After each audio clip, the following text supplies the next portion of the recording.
ಸೌಂದರ್ಯಲಹರಿ ಶ್ಲೋಕ ಸಂಖ್ಯೆ 31.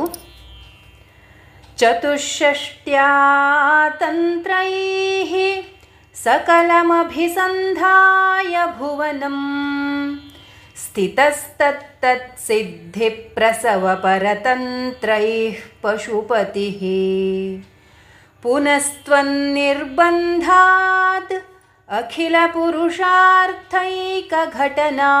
ಸ್ವತಂತ್ರಂ ತೇ ತಂತ್ರಂ ಕ್ಷಿತಿತಲಮವಾತೀತರದಿದಂ.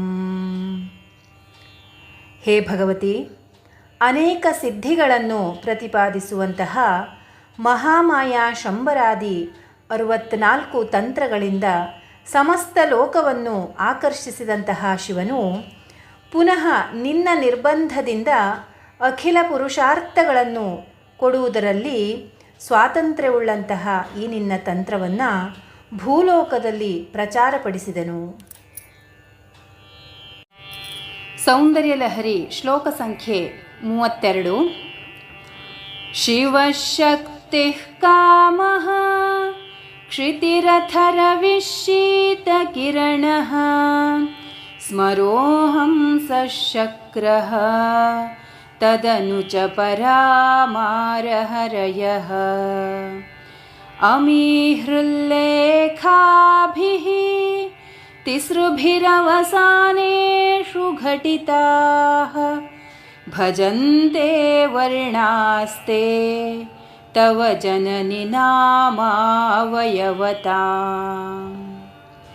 ಹೇ ಜನನಿ, ಶಿವ, ಶಕ್ತಿ, ಕಾಮ, ಕ್ಷಿತಿ, ರವಿ, ಶೀತಕಿರಣ, ಸ್ಮರ, ಹಂಸ, ಚಕ್ರ, ಪರ, ಮಾರ ಮತ್ತು ಹರಿ ಈ 12 ವರ್ಣಗಳುಳ್ಳಂತಹ 3 ಖಂಡಗಳ ಕೊನೆಯಲ್ಲಿ 3 ಹ್ರೀಂಕಾರಗಳನ್ನು ಸೇರಿಸಿದರೆ ಆ ವರ್ಣಗಳು ನಿನ್ನ ತ್ರಿಪುರ ಸುಂದರಿ ಮಂತ್ರದ ಅವಯವಗಳಾಗುತ್ತವೆ.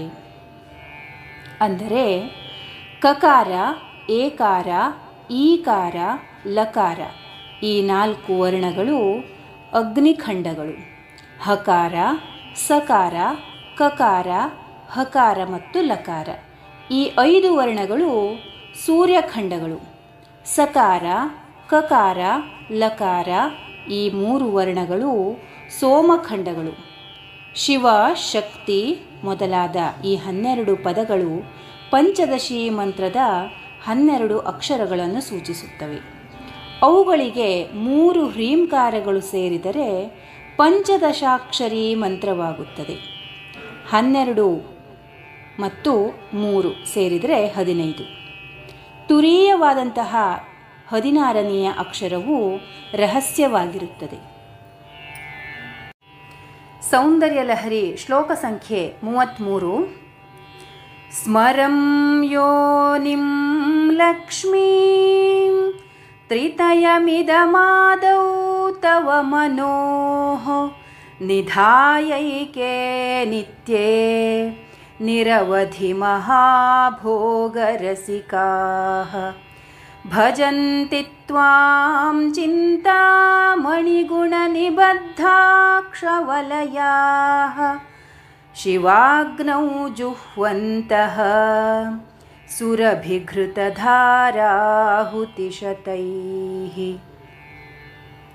ಹೇ ನಿತ್ಯೆ, ನಿನ್ನ ಪಂಚದಶಾಕ್ಷರಿ ಮಂತ್ರದ ಆದಿಯಲ್ಲಿ ಕಾಮರಾಜ ಬೀಜವನ್ನು ಕ್ಲೀಂ, ಭುವನೇಶ್ವರಿ ಬೀಜವನ್ನು ಹ್ರೀಂ, ಲಕ್ಷ್ಮೀ ಬೀಜವನ್ನು ಶ್ರೀಂ ಎಂದು ಇಟ್ಟು ಅಪರಿಚ್ಛಿನ್ನ ನಿತ್ಯಾನುಭವ ರಸಜ್ಞರಾದಂತಹ ಕೆಲವರು ಸಮಯಿಗಳು ಚಿಂತಾಮಣಿಗಳಿಂದ ಕಟ್ಟಲ್ಪಟ್ಟಂತಹ ಅಕ್ಷಮಾಲೆಯುಳ್ಳವರಾಗಿ ಹೃದಯ ಕಮಲದ ತ್ರಿಕೋಣ ಬಿಂದು ಸ್ಥಾನದಲ್ಲಿ ಸ್ವಾಧಿಷ್ಠಾನಾಗ್ನಿಯನ್ನು ಹೊತ್ತಿಸಿ ಅದರಲ್ಲಿ ಕಾಮಧೇನುವಿನ ತುಪ್ಪದ ಶತಾಹುತಿಗಳಿಂದ ಹೋಮ ಮಾಡುತ್ತಾ ನಿನ್ನನ್ನು ಭಜಿಸುವರು.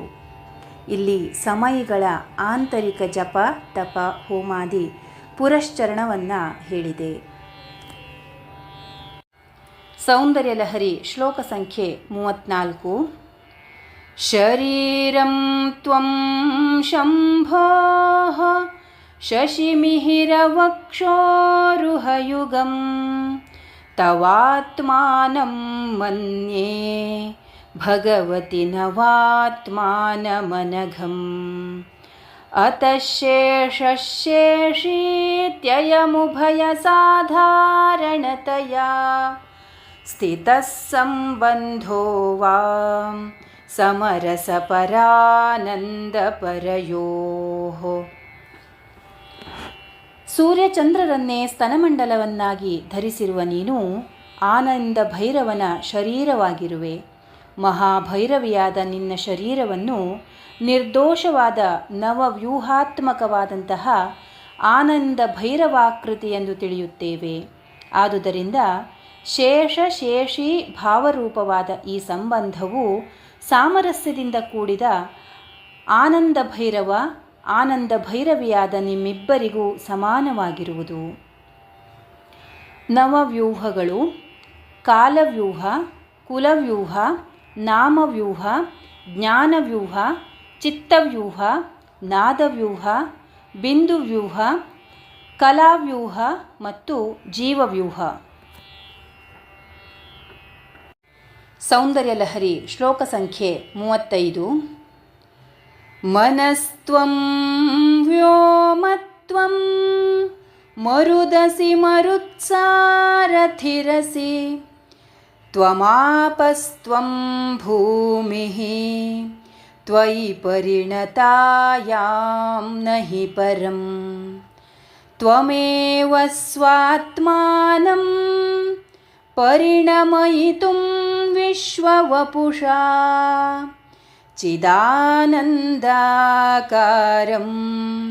ಶಿವಯುವತಿ ಭಾವೇನ ಬಿಭೃಷೆ. ಹೇ ಭಗವತಿ, ಆಜ್ಞಾಚಕ್ರದಲ್ಲಿರುವ ಮನಸ್ತತ್ವವು ನೀನೆ, ವಿಶುದ್ಧ ಚಕ್ರದಲ್ಲಿರುವ ಆಕಾಶತತ್ವವೂ ನೀನೆ, ಅನಾಹತ ಚಕ್ರದಲ್ಲಿರುವ ವಾಯುತತ್ವವೂ ನೀನೆ, ಸ್ವಾಧಿಷ್ಠಾನದಲ್ಲಿರುವ ಅಗ್ನಿತತ್ವವೂ ನೀನೆ, ಮಣಿಪೂರದಲ್ಲಿರುವಂತಹ ಜಲತತ್ವವೂ ನೀನೆ, ಮೂಲಾಧಾರ ಚಕ್ರದಲ್ಲಿರುವ ಭೂತತ್ವವೂ ನೀನೆ. ಹೀಗೆ ನೀನು ಎಲ್ಲ ತತ್ವಗಳಲ್ಲಿಯೂ ತಾದಾತ್ಮ್ಯವನ್ನು ಹೊಂದಿರುವಾಗ ನಿನ್ನ ಹೊರತು ಬೇರೊಂದು ವಸ್ತುವಿಲ್ಲ. ನೀನೇ ನಿನ್ನ ಸ್ವರೂಪವನ್ನು ಪ್ರಪಂಚಾಕಾರದಿಂದ ಪರಿಣಾಮವನ್ನು ಮಾಡುವುದಕ್ಕಾಗಿ ಶಿವಯುವತಿ ಭಾವದಿಂದ ಆನಂದ ಭೈರವರ ಆಕಾರಗಳನ್ನು ಧರಿಸಿರುತ್ತೀಯೆ.